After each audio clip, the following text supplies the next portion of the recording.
A man dragged a barefoot little girl into a bar full of bikers, threw his hands up and screamed, "Please don't kill me, I kidnapped your daughter."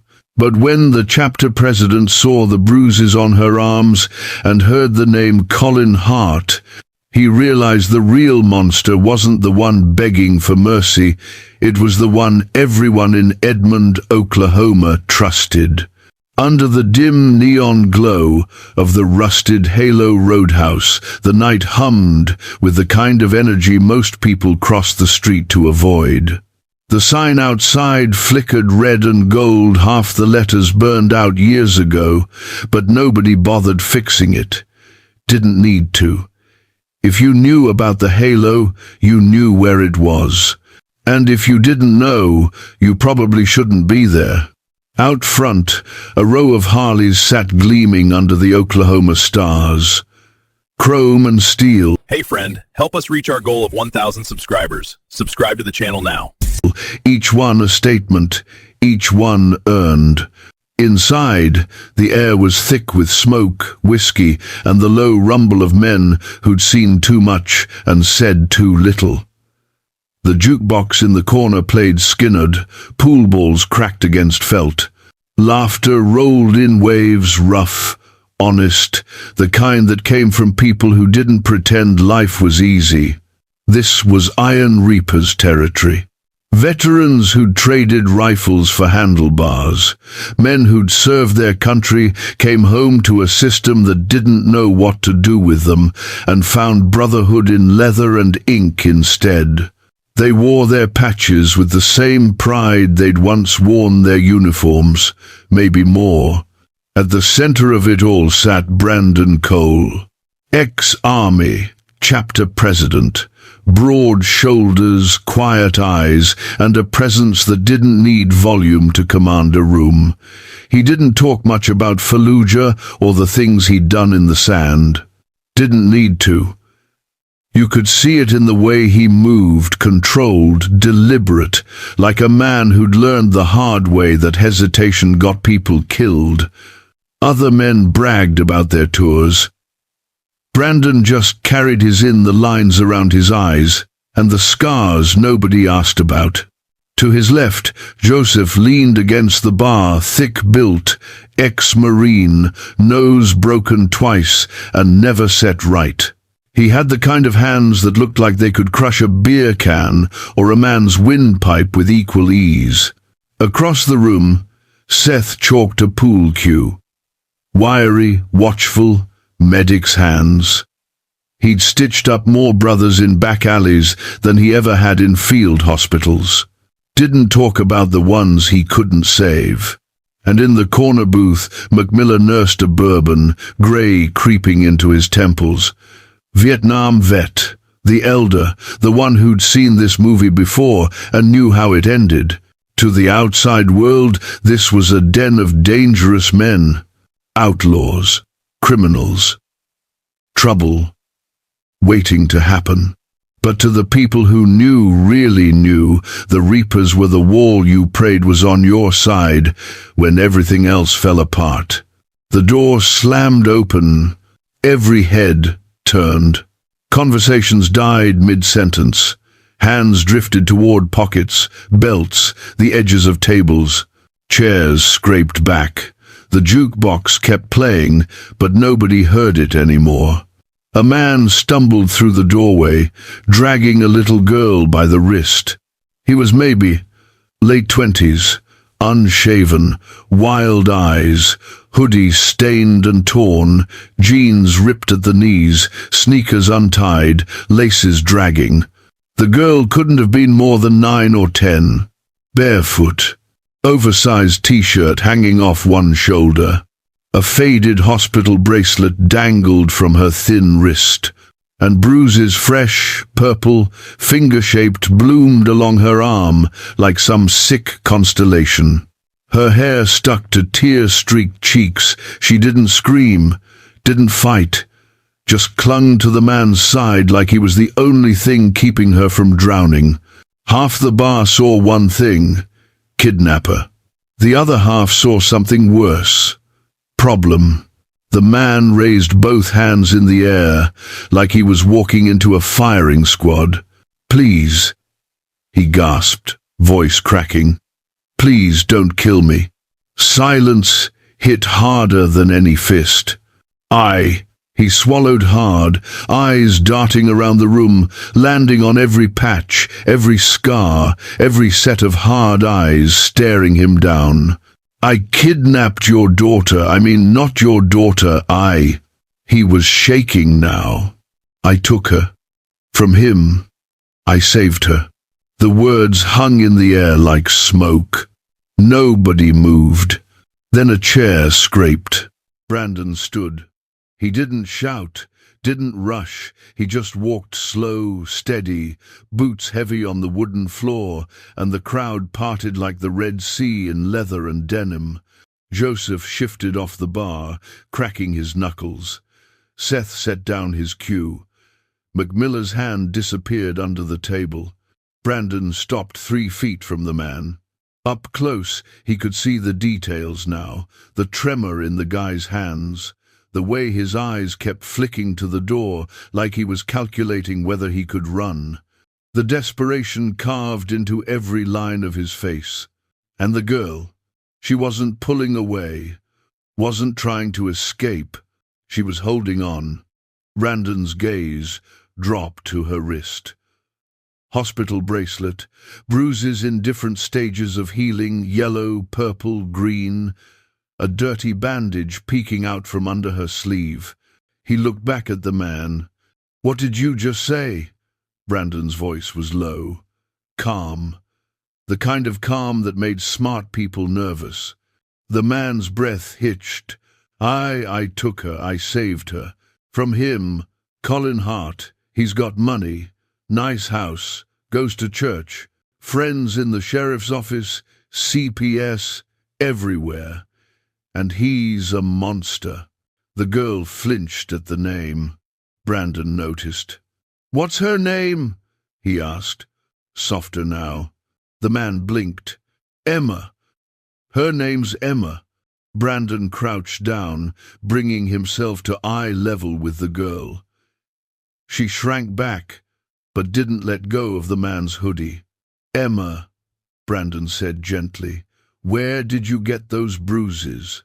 She didn't answer, just stared at him with wide, terrified eyes. Behind Brandon, Joseph growled, "We gonna stand here talking, or we gonna handle this piece of—" "Shut it," Brandon said without turning around. Joseph shut it. Brandon straightened, eyes back on the man. "You got a name?" "Keith. Keith Ryder." "Okay, Keith." Brandon's tone didn't change. Still calm, still controlled. "You just walked into a bar full of men you don't know, dragging a little girl covered in bruises, and told us you kidnapped her. You got about 10 seconds to explain why I shouldn't let Joseph here break every bone in your body." Keith's eyes filled with tears. "Because I walked 2 miles, in the dark, past his cameras, past his dogs, past his truck. I walked her here because my old man used to drink in this place. He called you guys killers, animals. Said if I kept screwing up my life, I'd end up with those animals." He looked around the room at the patches, the scars, the hard faces. "I thought you might kill me," Keith whispered. "But I also thought you might actually listen first." The bar was silent. Brandon studied him. Studied Emma. Studied the way she clung to this man like he was the only safe thing in her world. Then he looked back at Keith. "Start talking," Brandon said. "Now." The bar held its breath. Keith's story came out in broken pieces, like shrapnel working its way to the surface. "Emma's my half-sister," he said, voice shaking. "Through my ex, Jenna. I screwed up, got into pills, lost my job, lost everything. Jenna left me, said she needed stability. Found it with Colin Hart. He spat the name like poison. Hart's got it all. Big house in Edmond. Real estate money. Drives a truck that costs more than most people make in a year. Shows up at church every Sunday with a smile and a checkbook. Everyone thinks he's a saint. Brandon's jaw tightened. He'd seen this before. Different war, same enemy. Predators didn't always wear masks. Sometimes they wore ties. And behind closed doors, Joseph asked, arms crossed. Keith's eyes went dark. He's a monster. Emma's fingers dug deeper into his hoodie. Seth stepped forward, medic instincts kicking in. Emma, sweetheart, can I take a look at those bruises? She hesitated, then slowly extended her arm. Seth's trained eyes scanned the marks, different stages of healing, yellow, purple, green, wrist, upper arm, and there a small circular burn near her elbow. Cigarette. No question. His face hardened. This isn't playground roughhousing, he said quietly. This is patterned, controlled. Someone did this on purpose. McMillan leaned forward from his booth. Bourbon forgotten. Seen this in Da Nang. Different country, same evil. Men who hurt kids don't stop until someone makes them. From the back of the bar, a voice growled, "So let's go make him stop, right now." A murmur of agreement rippled through the room. But Brandon raised his hand. The club went silent. "Keith," he said, "you report this?" Keith laughed, bitter, hollow. 3 times. Called CPS twice. Sheriff's office once. You know what happened? Hart's lawyer showed up. Painted me as a bitter junkie ex trying to ruin his life. Said I was making it all up to get back at Jenna. He pulled something from his pocket and slammed it on the bar. An AA chip. 11 months. I've been clean almost a year, Keith said, voice breaking. I got my life together. I tried to do it the right way. And nobody listened. Brandon picked up the chip, turned it over in his fingers, handed it back. Good, he said. Would have been a shame to have to beat the truth out of you through a high. A few men chuckled darkly.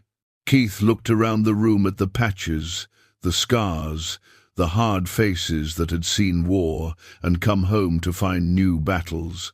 Why us? Brandon asked. Why here? Keith's voice dropped to a whisper. Because the system doesn't care. Because Hart's got money and connections and a smile that gets him out of everything. Because I knew if I walked into a police station, they'd arrest me and send Emma right back to him. He looked at Brandon, tears streaming now. I walked her here because my old man said you were killers. Animals. Trash. And I thought, maybe the kind of men the world's afraid of are the only ones who'd actually do something. The words hit like a gut punch. Brandon had heard it all before. Outlaw, criminal, menace to society. But hearing it used as a prayer for help, that was new. He crouched down again, eye level with Emma. Emma, he said gently, is what Keith's saying true? Did Colin Hart hurt you? She didn't speak, just nodded. Once, twice, tiny, jerky motions. Do you want to go back there tonight? Her eyes filled with tears so fast they spilled over. She shook her head violently, a sob catching in her throat. Brandon stood, looked at his brothers, looked at Keith. Okay, he said, you're not going back. Something in the bar shifted. The air changed. This wasn't a debate anymore. It was a mission. Keith's knees nearly buckled with relief. Thank you, Brandon cut him off. Don't thank me yet. We're gonna make some calls, and if you're lying to us, Keith, you won't make it out of this parking lot. Understood? Keith nodded frantically. Brandon turned to the bar. "Joseph, get me a phone." Brandon dialed Sheriff Lane on a burner phone, speaker on so the room could hear. It rang 3 times. "Sheriff Lane," came the tired voice on the other end. "It's Brandon Cole, Iron Reapers." A pause. "What do you want, Brandon?" "Got a situation. 9-year-old girl, bruised, barefoot, says she's afraid to go home. Name's Emma. Guy who hurt her is Colin Hart. That name ring a bell?" Another pause. "Longer this time." "We've had calls," Lane admitted carefully. "Nothing we can prove. Hart's got a lawyer better than our whole department. If you've got the girl, you need to bring her in. Let us sort it out." Brandon's voice went cold. "Last time you sorted it out, Sheriff, did those bruises get better or worse?" Silence. "Don't do anything stupid, Brandon," Lane warned. "You ride on this, and I can't protect you from the fallout." Brandon hung up without answering. He slid the phone back across the bar. "So the system knows," McMillan muttered. "And they're doing jack about it." Joseph cracked his knuckles. "Then we handle it ourselves, tonight." "Wait," Seth said. "We call this in. Hand her over. She's back in his house by morning." Keith nodded frantically. "He'll punish her for leaving. And my ex, Jenna, she won't believe me. Hart's got her convinced I'm just a junkie trying to ruin her life." Joseph squinted at him. "Are you? A junkie?" Keith pulled out his AA chip again, held it up. "Clean 11 months. Got the meetings to prove it." Brandon studied him. Studied Emma. Studied the way she hadn't let go of Keith's hoodie since they walked in. "Your phone," Brandon said. Keith handed it over, hands shaking.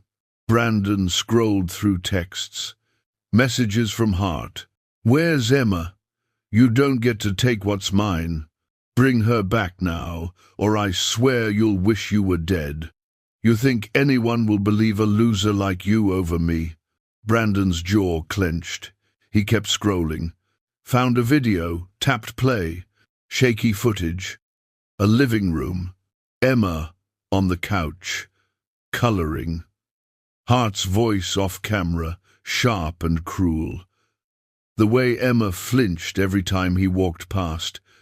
The belt dangling in his hand. Seth leaned over Brandon's shoulder, swore under his breath. Brandon turned off the screen, looked at Keith. "You record this?" Keith nodded. "He didn't know I had my phone on. I've been collecting what I can. Nobody wanted to look at it." Brandon handed the phone back. He turned to Emma. "Emma," he said softly, "do you want to go back there tonight?" Tears filled her eyes so fast they spilled over. She shook her head violently, a sob breaking free. Brandon's decision was made. "Okay," he said. "You're not going back." The bar shifted again. Men straightened, hands flexed. This wasn't just talk anymore. Brandon turned to his brothers. "McMillan, you stay here with Emma. She doesn't leave your sight. Seth, check her over in the back room. No hospitals unless she's in real danger. We don't want Hart tracking her by charts. Joseph, you're with me." He looked back at Keith. "And you," Brandon said, "are coming to introduce us to Mr. Hart." Keith's eyes went wide. "You're going there?" Brandon's lips twitched in the ghost of a smile. "Son," he said, "you walked into a bar full of veterans who turned bikers after retirement, asking for help. What did you think was going to happen? A prayer circle?" A few men laughed short, dark, the kind that comes before bad things happen to bad people. Keith swallowed hard. Brandon clapped a heavy hand on his shoulder. "Keep telling the truth," he said, "and you might just walk out of this with more family than you knew you had." They rode out under a swollen Oklahoma moon. Brandon's Harley led the pack, engine thundering through the quiet streets of Edmond. Keith clung to the back of Joseph's bike, knuckles white, terror and hope warring on his face. Behind them, 4 more Reapers followed, a convoy of steel and scarred knuckles rolling through suburban America like a storm nobody saw coming. Back at the rusted Halo, McMillan sat Emma at the bar with a soda. "Why do they listen to Brandon so much?" she asked quietly. McMillan smiled, the corners of his eyes crinkling. "Because he's a good man who's done bad things for the right reasons. And because when a biker like Brandon becomes your friend—" He nodded toward the door, where the rumble of engines still echoed faintly. "He's your friend forever." Emma traced the Iron Reaper's patch on a nearby vest with one finger. "Does that mean you're my friends now?" she whispered. McMillan's voice softened. "Kid, you walked into a den of wolves and asked for help. What you got was a pack." Hart's house sat at the end of a cul-de-sac in one of Edmond's nicer neighborhoods. Big gate, white siding, perfect lawn, cameras on every corner. The American dream, wrapped in a lie. Brandon killed his engine at the curb. The others followed suit. Silence fell, heavy and deliberate. Neighbors peeked through curtains. Phones came out, recording. Hart stepped onto his front porch, dressed in a pressed shirt and an expensive watch, playing the part of the confused, concerned citizen. "You've got some nerve, Ryder," he called, voice dripping with false authority. "Taking my stepdaughter and showing up here with—" He scanned the vests, the patches, the hard faces. Criminals. Joseph's fingers curled into fists. Brandon stepped off his bike, helmet swinging casually in his hand, calm, controlled, dangerous. "Colin Hart?" he asked. "That's Mr. Hart to you." The man snapped. "Sheriff Lane told me you people might try something stupid. You put that girl in a bar full of felons, Ryder. You've just handed me full custody." Brandon smiled without warmth. "You like cameras so much," he said, nodding toward the red recording light on the porch. "You won't mind us showing the sheriff a few of our own?"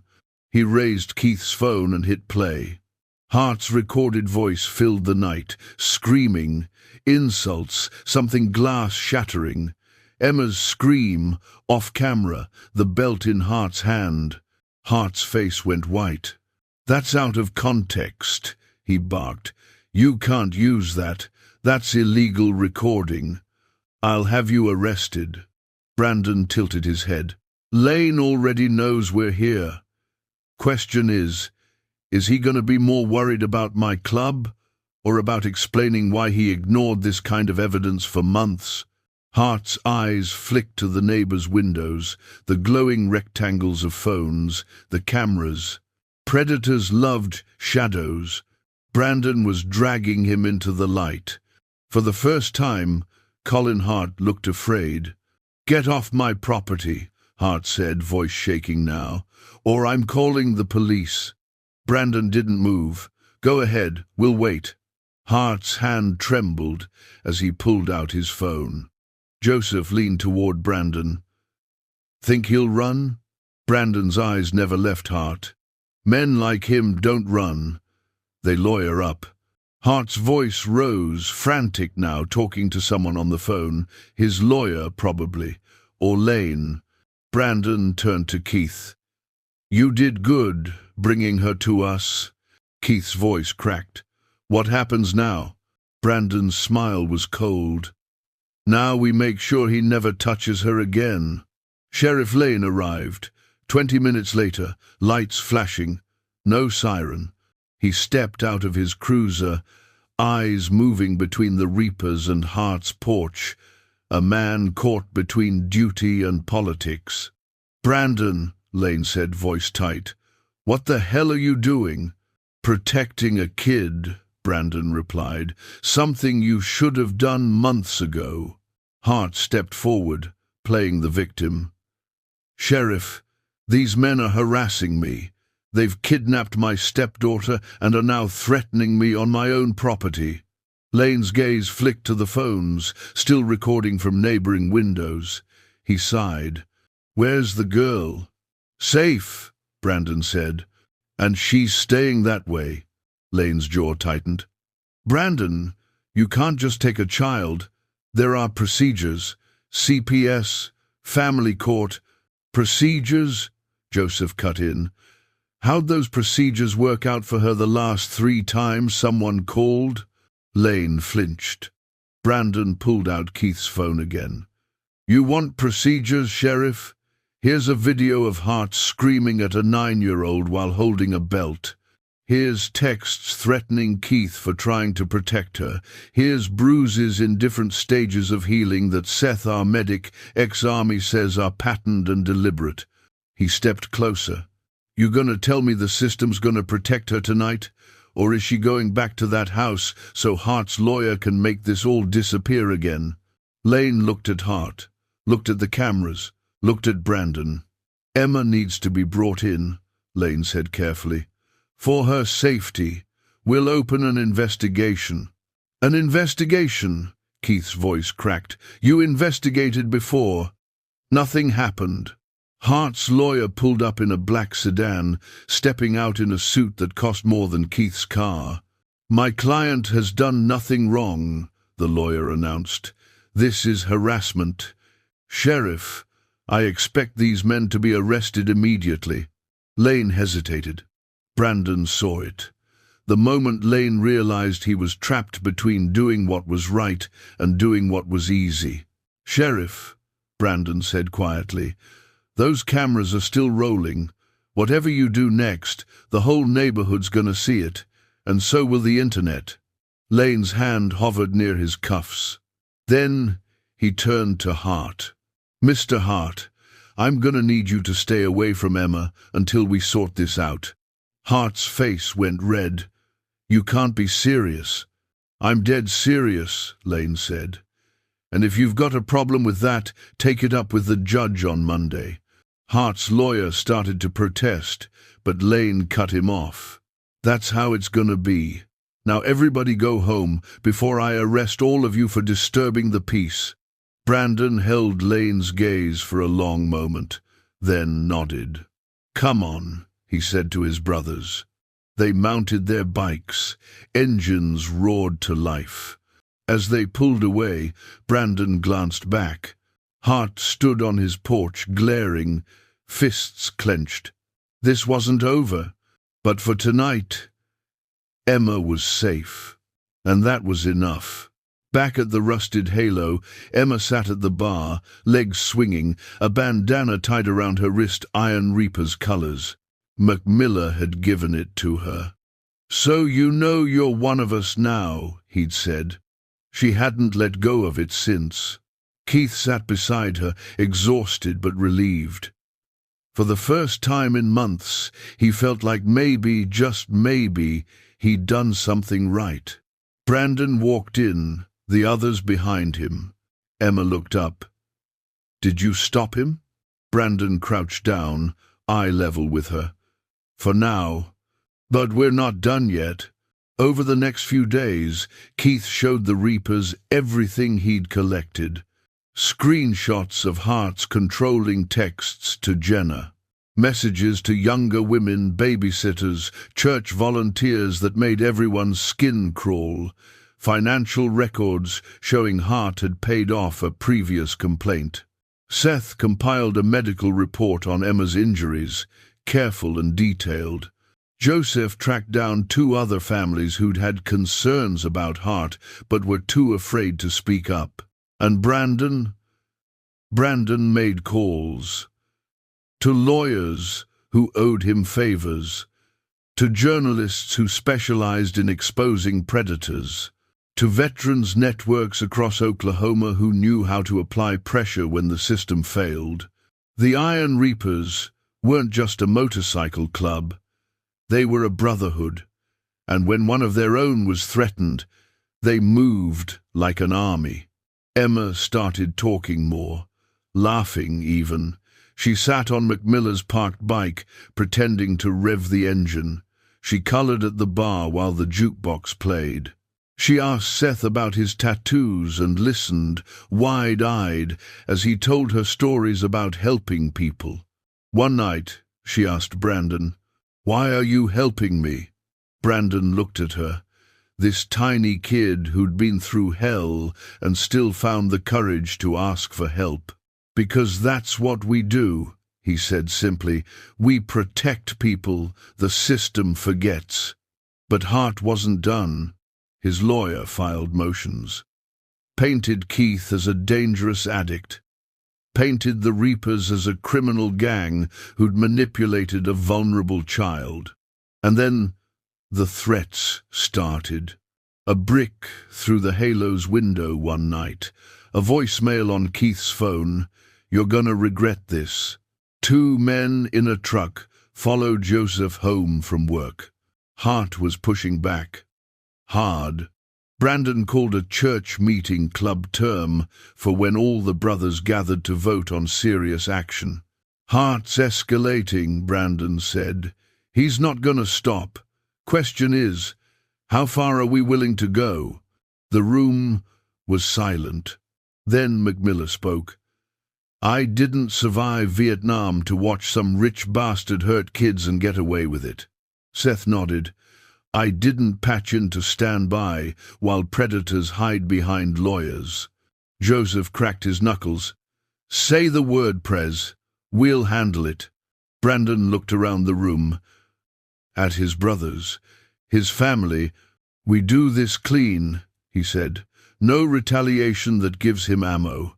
We let the evidence do the work. But if he comes at us or Emma again..." His voice went cold.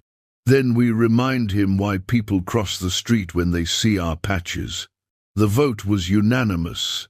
Sheriff Lane called Brandon 2 weeks later. "We need to bring Emma in," Lane said. "Officially, CPS wants a statement. Judge wants to see her. It's got to be done right, or Hart's lawyer's gonna tear this apart." Brandon didn't trust it, but he also knew they couldn't hide Emma forever. "Where and when?" he asked. "Edmond Precinct. Tomorrow noon. Neutral ground, cameras everywhere. Hart won't try anything." Brandon hung up, looked at his brothers. "It's a trap," Joseph said immediately. "Maybe," Brandon agreed. "But it's also the only way forward. We bring her in, make sure she's protected, and let her tell her story." They planned it like a military op. Macmilla and Seth would escort Emma inside.